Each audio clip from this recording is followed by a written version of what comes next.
Hello guys, it's D to the B here with a very late review of Bad Batch Season 2. I figured for the occasion at least I could get a review out of Season 2. Now I'm not going to do each individual episode like I did with the first season because it would take too long, and also I don't think that review series would get done that fast. I will try my best, though, to do that for Season 3, doing individual reviews again. If you haven't seen my Bad Batch reviews, I recommend seeing them. They're pretty good. A little dated, but pretty good. So, in the background, I currently have my laptop, so then I can look at the titles of the episodes so I remember what they were about and how I feel about them. Now, I would do a rewatch of Season 2 for this review, but I think that would take too long, especially with work. So I'm going to review them as best as I can. If I do an updated review for them, I'll let you know, but I don't think my opinions have changed on the episodes. So these opinions are kind of dated, but again, I don't think they're going to change them. Let's get into this. Let's start with the first two episodes of Season 2, since they're technically a two-parter. That is Spoils of War and Ruins of War. Now, this arc was actually kind of interesting.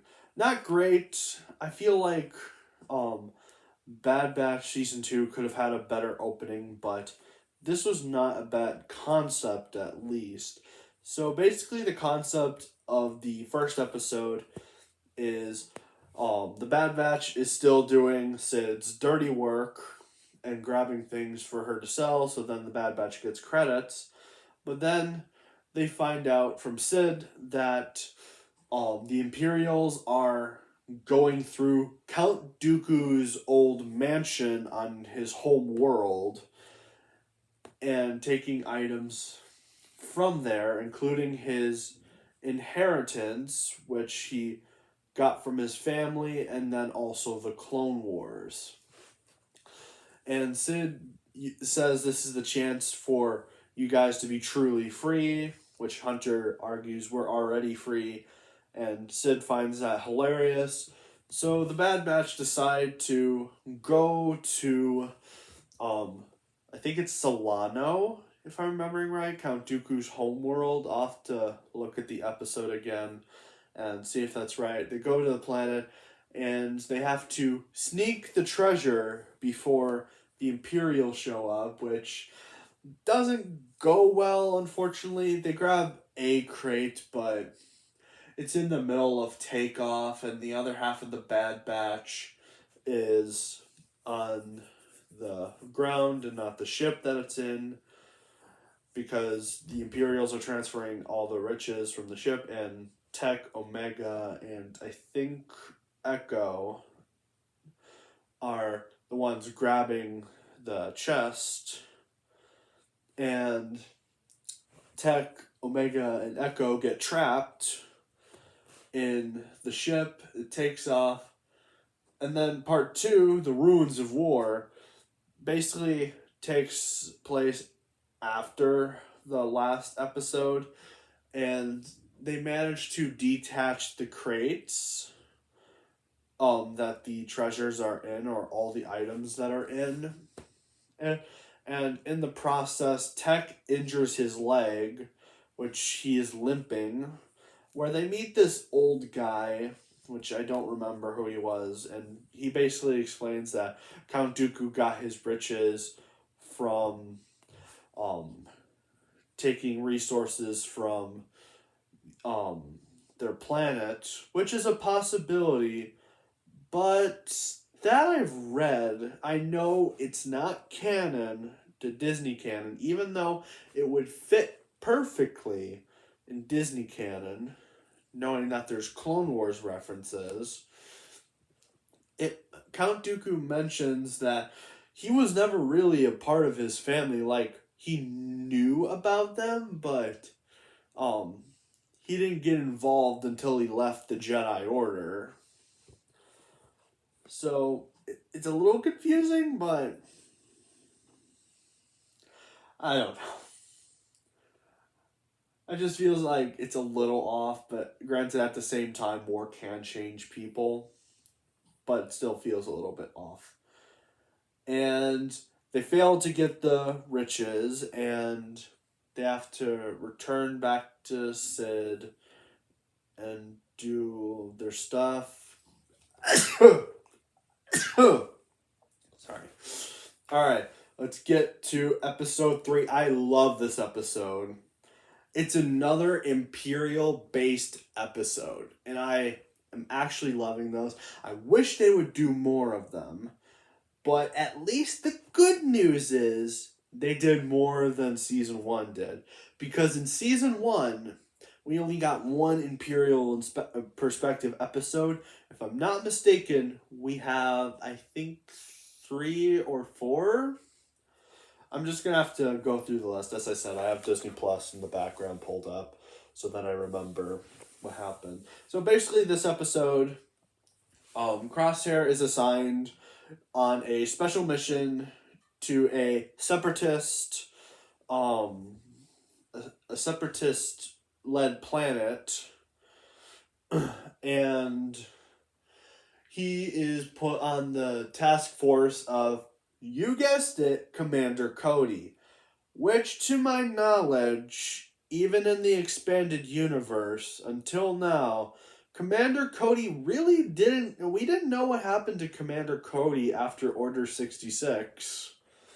Like, sure, he became an Imperial, that's what we all figured, but we don't know what happened to him after that. Some people are I remember one video speculating that Commander Cody might have died when the Starkiller clone got unleashed. But that's only a theory, and I'm not sure if that's true, so I can't even take that as gospel. But he's assigned to Commander Cody, which seems a little bit off. You can tell he's questioning things a little bit. Commander Cody, Crosshair, and the team go to the planet. The Separatists fight back, and they go back and forth between the battle. Once it hits kind of near the end of the episode, they manage to take over the planet. Commander Cody says he's going to spare the lady who's in charge, but the commanding officer said otherwise, and then Crosshair, being Crosshair, committed the order and killed her.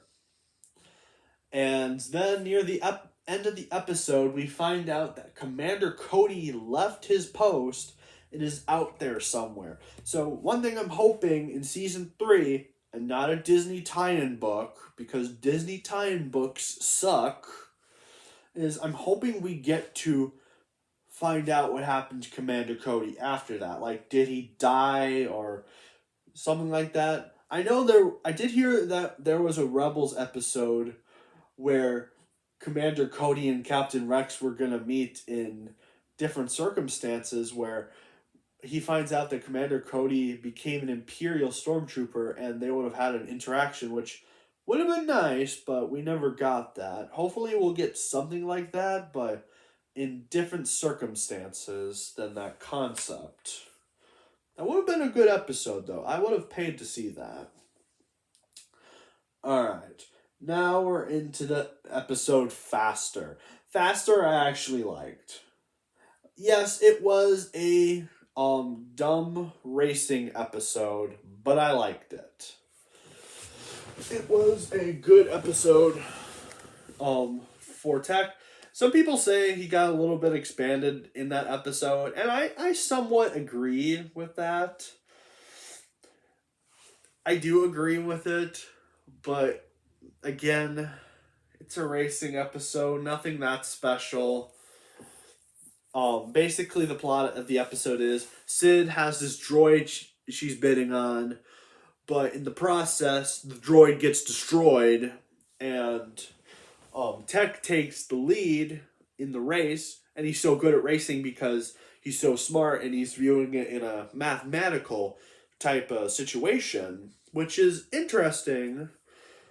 I'll say the least. Again, not a great episode, but I still like it. It was the same thing as the that one episode where the Bad Batch went to go remove their inhibitor chips, which is a controversial topic. I completely understand. Knowing more about how the clones were set up in Legends and the movies, I will say the inhibitor chips are kind of stupid, to be honest, knowing that they were programmed from birth. But it's still a good show. I like it. I just have to critique it. The inhibitor chips are dumb. They should have never happened. They should have thought of something better. Anyway, Tech wins the race, and that's pretty much the end of the episode, and it gets all of her debts cleared or something like that because she has debts in the beginning of the episode. Alright, let's get into I can't even pronounce that word. Entomobid? I can't even pronounce that word. So I'm sorry, guys, I can't. Alright, what was this one about? I think, if I'm not mistaken... Yeah, I remember this episode. Wait. Hold on, just give me a second. Alright, I'm back. Yep, it was the episode I was thinking of. So basically the plot is, the Bad Batch meet this friend that Sid has, and she knows about this secret lost treasure or this lost place that might have secret treasure, and it's basically a treasure hunting episode, just like the first two episodes, but this one, I remember, I didn't really care for, to be honest. I didn't really like this one. I'll say the giant robot in the end is cool, but not a great episode.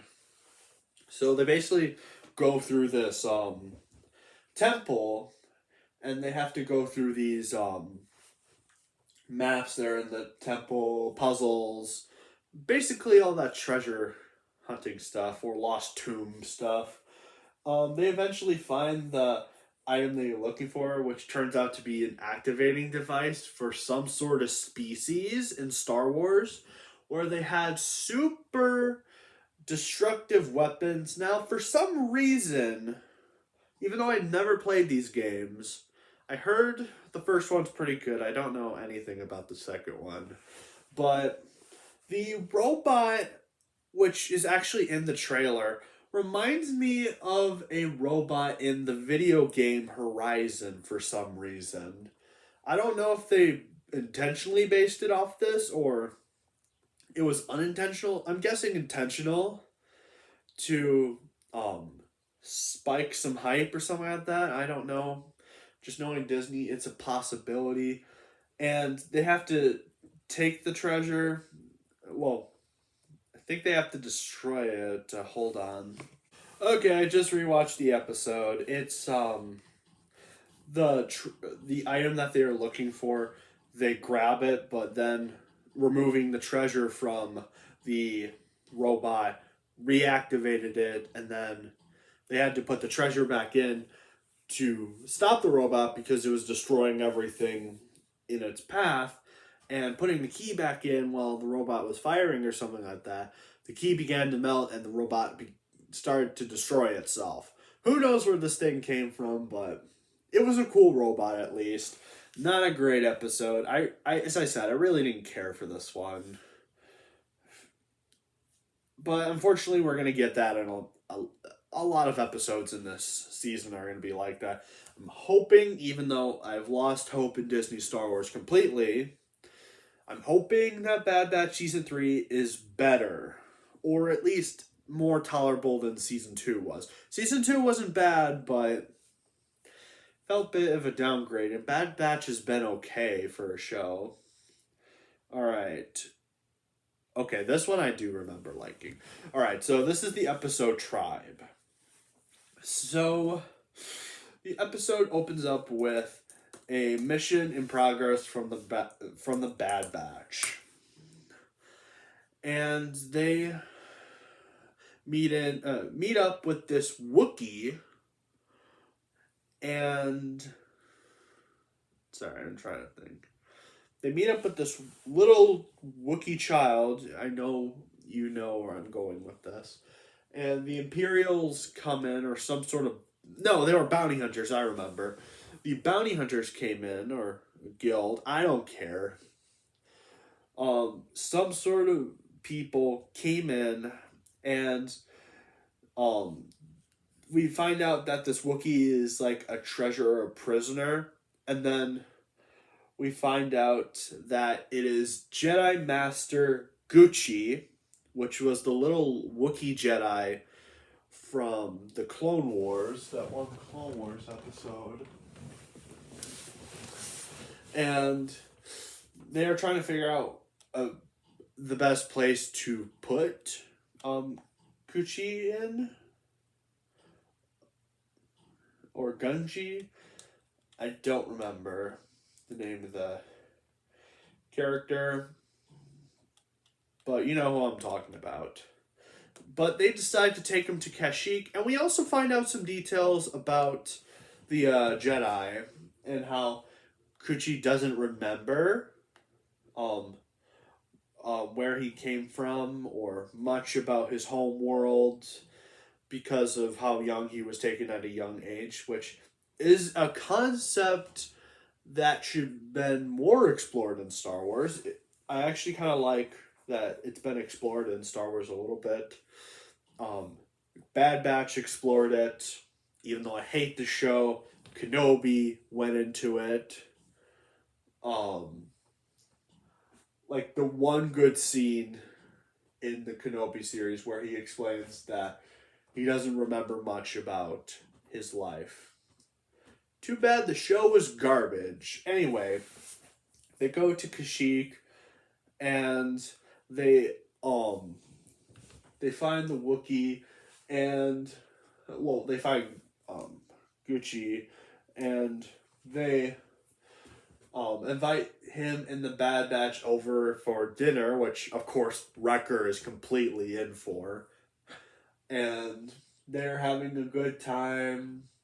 And we even got a reference to a scrapped Bad Batch episode where the Bad Batch were on Kashyyyk and they faced the spider things. Like, that was a pretty good reference. I kind of wish the episode got animated. Granted, I wish I would have saw the full episode. But unfortunately, I can't see the full episode because it's lost forever. Because Disney didn't like people critiquing that they were cutting things out of Clone Wars Season 7. So, what'd they do? They completely got rid of the drafts that were from Clone Wars Season 7. Because people were pointing out, even though they were the ones who uploaded them in the first place. But gosh, Disney, you freaking suck. I wish I would have watched all those episodes before they came out. I remember them being still on YouTube as Season 7 was slowly coming out. Like, it was like the first episode came out, and I was about to watch episode 2, but I noticed a scrapped version of episode 2, which showed the Padme art. And I'm like, yeah, Disney is not going to keep that in there. And then I ended up being right. I hate when I'm right.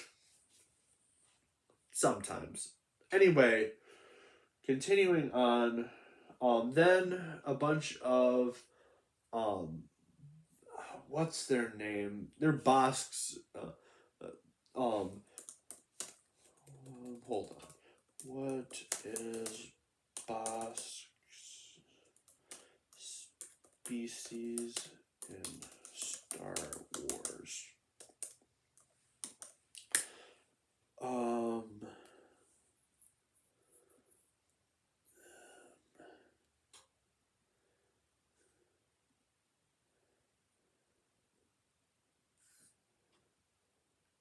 Trandoshans. That's right.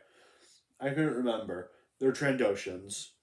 Then a bunch of Trandoshans start to go after the Wookiees, which is actually a nice. I know it's probably not a callback intentionally, but seeing a group of Trandoshans is a nice callback to Clone Wars and the video game Republic Commando, which was a great video game from what I've heard. I still need to play Republic Commando. I think it would be a blast to play that game. I saw my brother play it a bit. It looked like fun. I just need to get it for PS4 and then figure out. Maybe I'll stream that game. I don't know. It depends.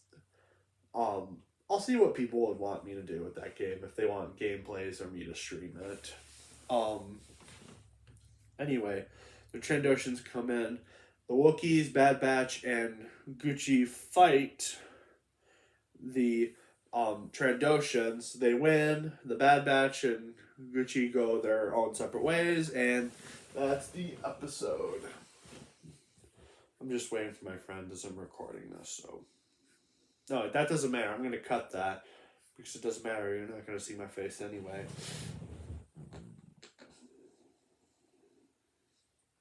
Then we get to episode 7, Conspiracy. The Clone Conspiracy. The Clone Conspiracy was a pretty good episode, I'll say. It's about this one senator from the Clone Wars. I can't remember her name. She was that blue one from that one icy planet where they had to share the space with these creatures, and the one politician guy was not happy about it, and that ended up getting him killed, and she took over.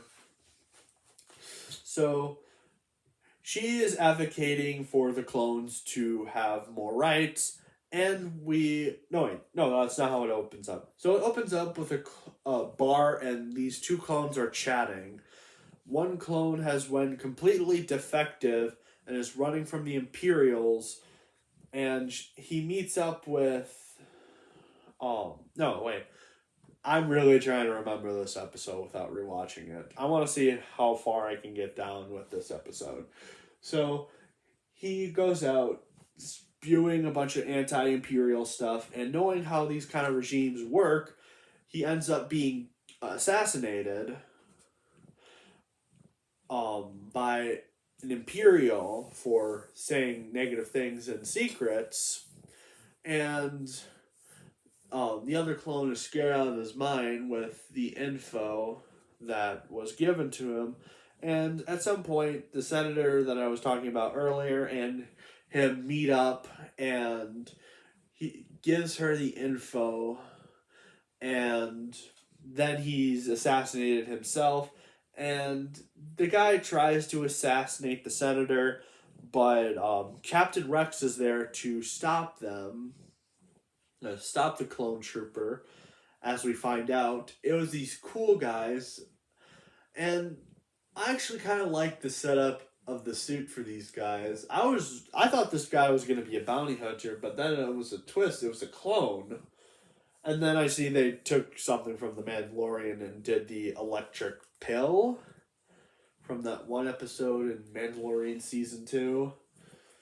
And she basically she wants to gather evidence that the clones are being used because the Emperor is planning planning to get rid of the clones to replace with Imperial stormtroopers very quickly. And and I also forgot to mention Admiral Rampar kills a clone for reporting the Bad Batch in the second episode because the guy's an idiot. I like Rampart, but that was a stupid move, including if they find out later where they're gonna kill you. But I'll get back to Rampart just a second. But yeah, basically the info is that the Imperials the Imperials destroyed Camino, not the Bad Batch. Or Or, no, the Storm. I forgot. The Storm was their narrative. And now we get to Truth and Consequences. And this episode basically follows up. She meets up with the Bad Batch. And the Bad Batch basically try to help her try to get the right evidence that Rampart was right. They end up getting the evidence, and they show the footage of the Imperials destroying Camino or Tapaka City. I can't remember what it's called. It was the main one that the clones got destroyed in. I do not like that scene. It retcons my personal canon personally, but that's just me. And I think Legends handled dealing with Camino after the Clone Wars very well from what I've seen.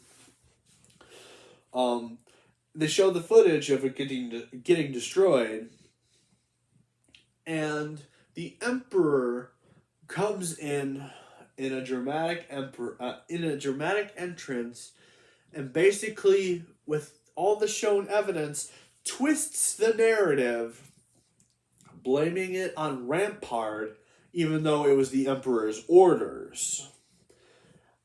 And they even got Ian McDiarmid to play the Emperor. I am so happy that they got Ian McDiarmid. Granted, Ian McDiarmid has been the Emperor in the Clone Wars since Season 7, because the tie-in to Revenge of the Sith.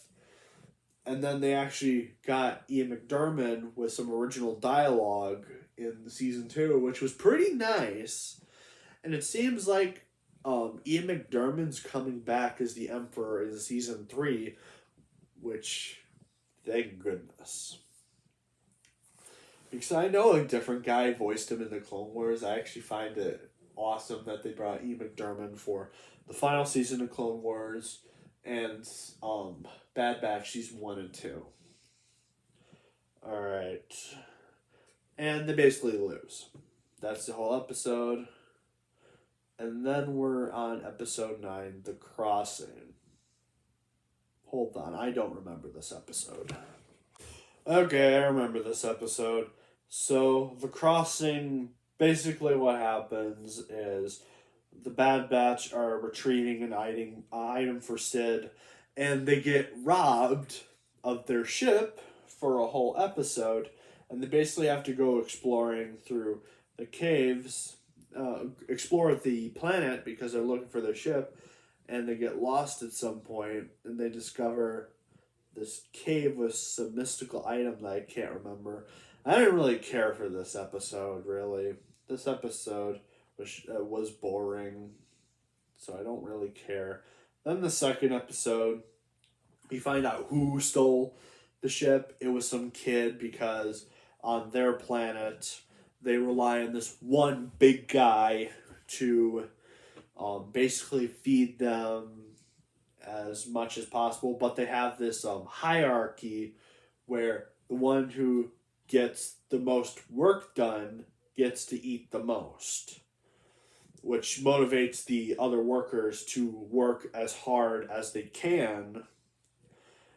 And Omega meets this person, the kid anyway, and basically lectures him that this is wrong and all this stuff.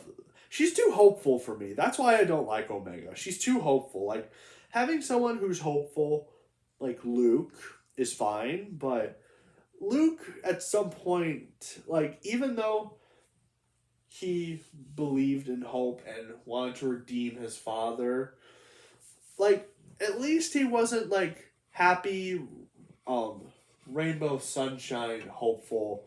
I can't describe it. I really, really don't like Omega. I know a lot of people do, but I don't. I find her very annoying. As I explained in a past video and a community post. Like, I really don't like her. Like, I think one of my commenters made a good point. Like, she's not Rey, but still, she's still pretty bad herself. She's just annoying. I don't know why I don't like Omega. I just don't. Never have. Never will. Probably. anyway.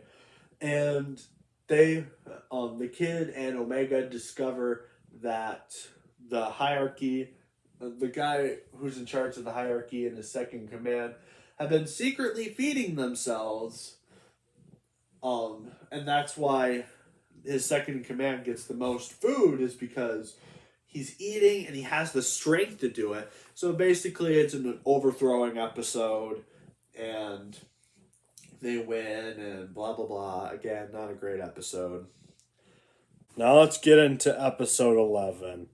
Now, this episode opens up with a ship full of Republic commandos transporting an item but fail. And the cargo that they are transporting pretty much kills everyone on the ship. And the Bad Batch hear about it and hear how profitable it could probably be. And then we see the Bad Batch going to the abandoned ship. They're looking around where they eventually hit this creature, which we find out later in the episode it is the Zillo Beast from that one Clone Wars episode that had attacked Coruscant, which basically Star Wars Godzilla, as Dave Filoni quoted it. And they basically have to try to stop the Zillo Beast from taking control, or basically getting enough energy where it can just become super powerful, which they fail. But then the Empire comes in, stuns the thing multiple times, and they capture it and take it to the new planet that is not Kamino, but is like Kamino.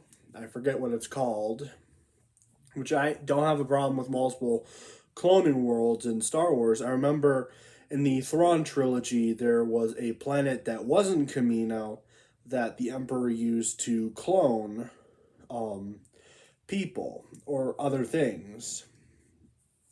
So I don't have a problem with that. I don't have a problem with another cloning planet, but granted, I'm still mad they destroyed Kamino. And they take it back. Then we see the former prime minister of Kamino, which is weird because I thought they killed him. I swear season 1 was hinting at that one scene that the Empire was going to kill them. Or kill him, I should say.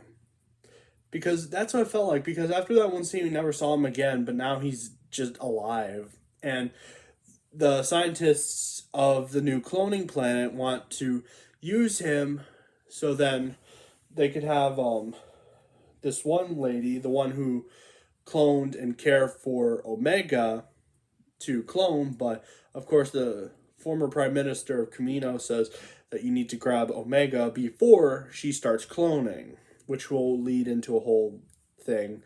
I don't know, this episode was boring, to be honest. Another boring episode. Unfortunately, we're going to get that a lot with this season. Unfortunately, the season wasn't really that great in my opinion. I feel like it had a bunch of meh episodes at best, unfortunately.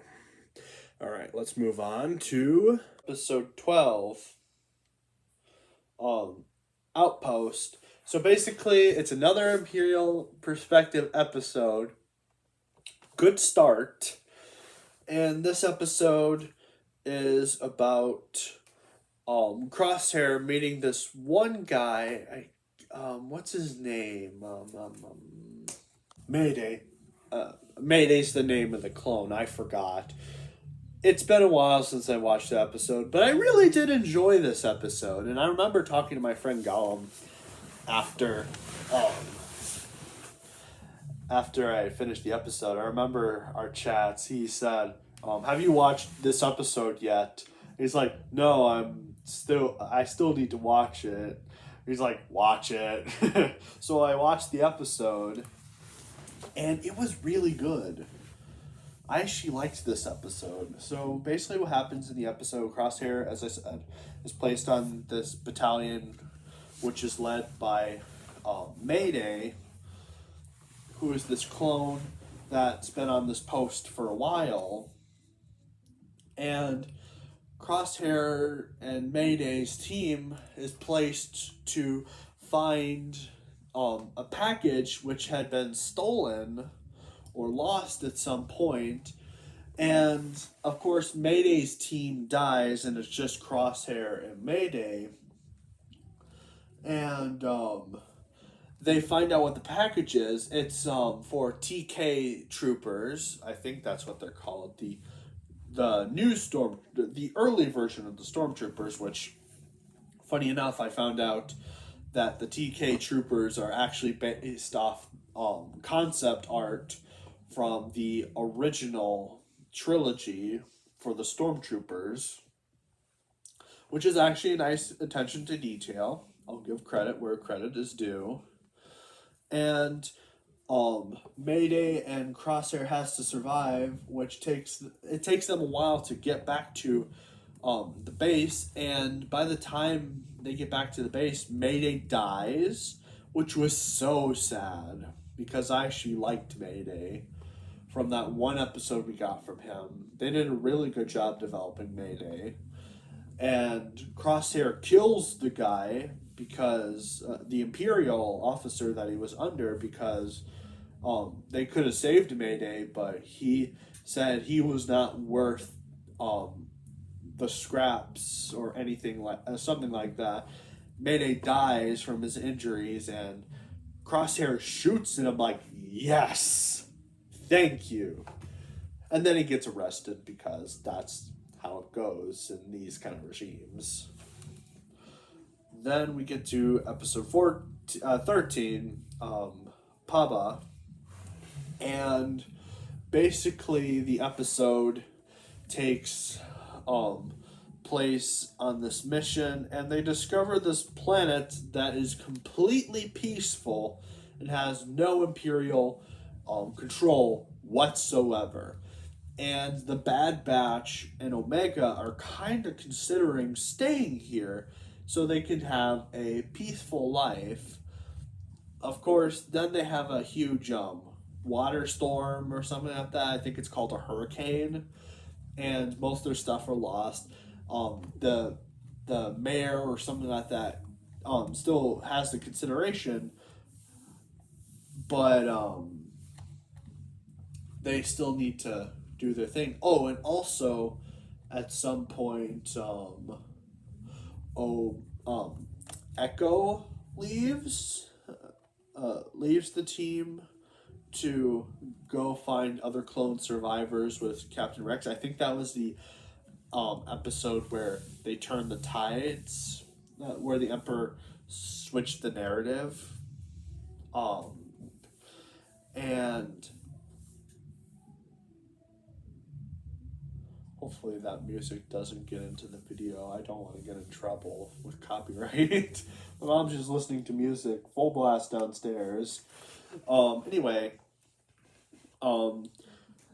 they are struggling to figure out if they want to stay. They're more leaning to they want to stay there.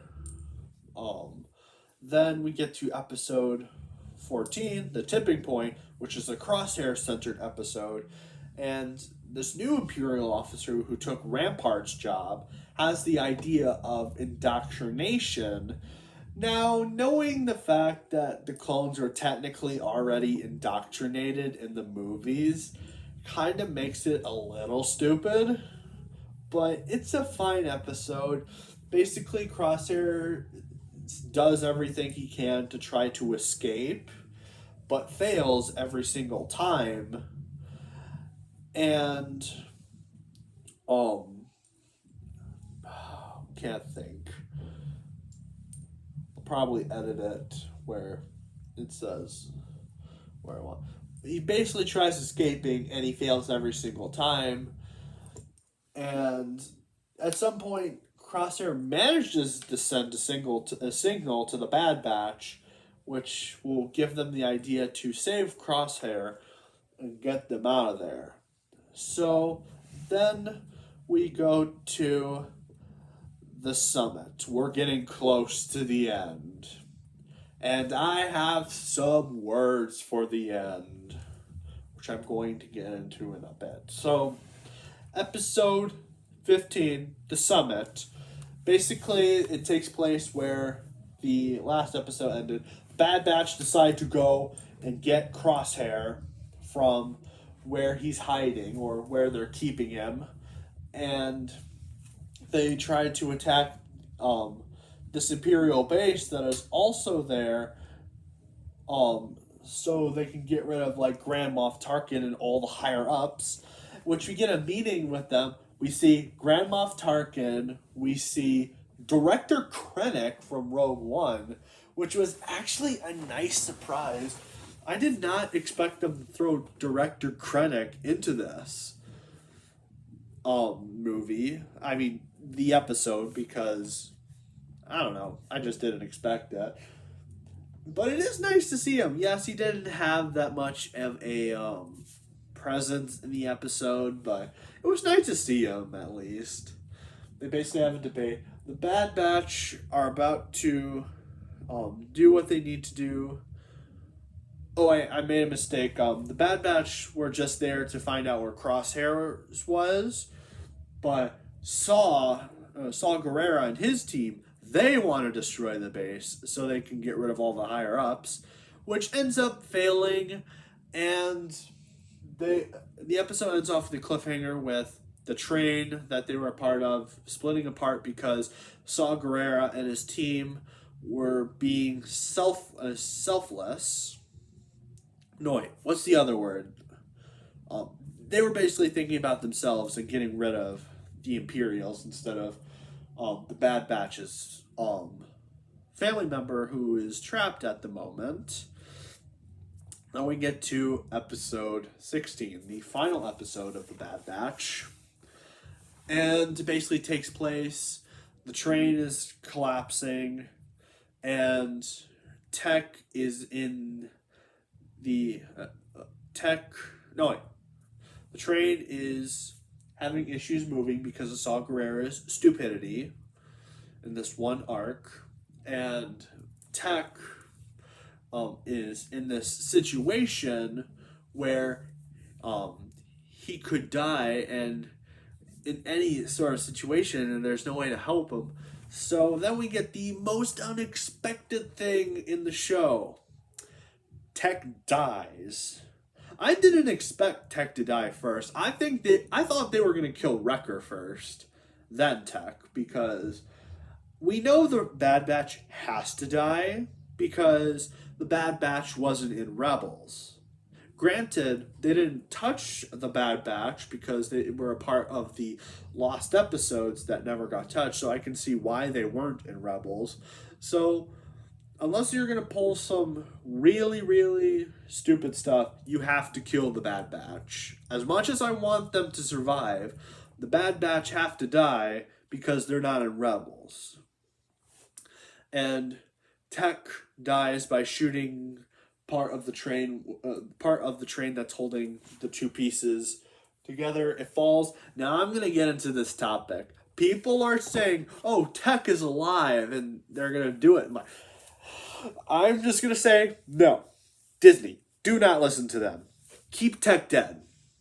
Because you actually added some stakes into this. A Bad Batch member hasn't really died in the show yet. And Tech was that one leaning point.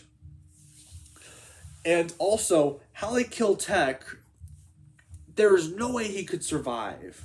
I'm going to explain this. And I want people who think Tech's alive to think for a bit. Think. So, think about it.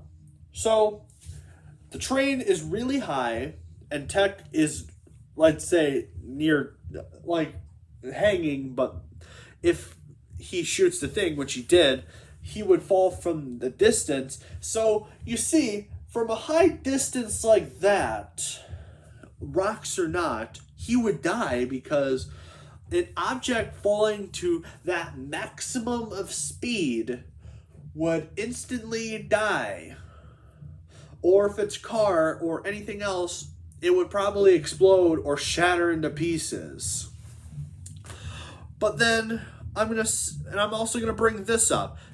Let's say if the surface of the planet isn't too far down from the sky, I'm gonna bring up this point. There's a train cart that's following on top of him, so even if he hits the ground safely, the cart's going to kill him. Like, why do people think he's gonna survive this? There's either way, he's dead. He should be dead from that. I'm really hoping that they don't bring him back because of stupid fan theories. If you think Tech survived that, I don't know what to tell you. I know there's been a lot of things that seem impossible in Star Wars, like Darth Maul surviving. But I could say at least Maul wasn't force sensitive, at least. Tech is not. But there's no way he's going to survive. I'm sorry. As much as I like to keep Tech around, he's dead. There's no way he's coming back. I'm sorry to break it to you guys, but he is dead. And unless they pull something right out of their butt, it seems like he's dead in the season 3 trailer. Granted, could be deception, but he is dead. I am sorry. If they bring him back, I will call BS. I'm sorry. I know I just got on a tangent for something really stupid, but I've been hearing that a lot, and I've been meaning to talk about it, but I kept forgetting. Please leave Tech dead. Like, you can pull off a character surviving some traumatic event, or death. You thought they were dead and they survived. You can do it in a good way, but in some circumstances, you're like, there's no way they could survive that. Let's leave them dead. Because when you constantly bring back these characters, and I brought this up in my Fast and Furious 10 review, where I was arguing with L to the C because he liked a certain character coming back to life, even though that wasn't physically possible. I said, once you do stuff like that, where you don't think it through, and just bring characters out of the blue, back from the dead out of nowhere, with no proper explanation, even though their scenario is impossible, you kind of ruin the stakes of the show or the movie. You ruin the stakes. Because if you're just, like, some guy can get cut in half in, like, Fast 480, and he'll probably be alive for the next movie. Like, can you see my point a little bit?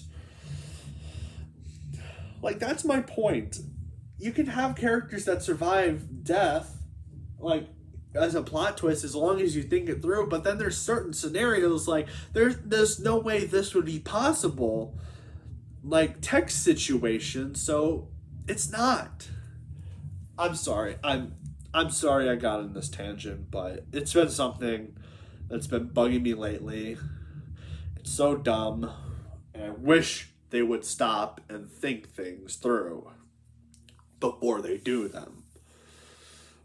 But anyway, Tech dies. The Bad Batch are mourning over Tech, which I can unfortunately relate to that now, because I lost, as many of you know, I lost a friend recently. Died at a very young age. It wasn't really fair, but he's gone. So I understand. I kind of now sympathize with the Bad Batch for losing someone they considered a brother and was their brother. So I can sympathize with that. And Sid betrays them, and the Imperials take the Bad Batch away, but Omega's still out there. The Bad Batch are about to be taken and indoctrinated by the Imperials, but Omega does the stupid thing and tries to distract them, even though the point was for the Bad Batch to distract the Imperials so Omega can escape. But she doesn't. Then she gets captured, and then the Bad Batch go free. Thank you for giving me another reason to not like you, Omega, for something stupid like that. And now the Bad Batch have to go save Omega, and and unite their family together again, even with the loss of Tech. And then we end on the stupidest plot twist in the show. So there's this one lady that's a part of the new Imperial cloning base, and we find out the stupidest thing in existence. That she is the sister of Omega, which would probably mean she is another female Jango Fett clone. Oh my goodness. Now there's a good theory that people came up with that this lady could actually be a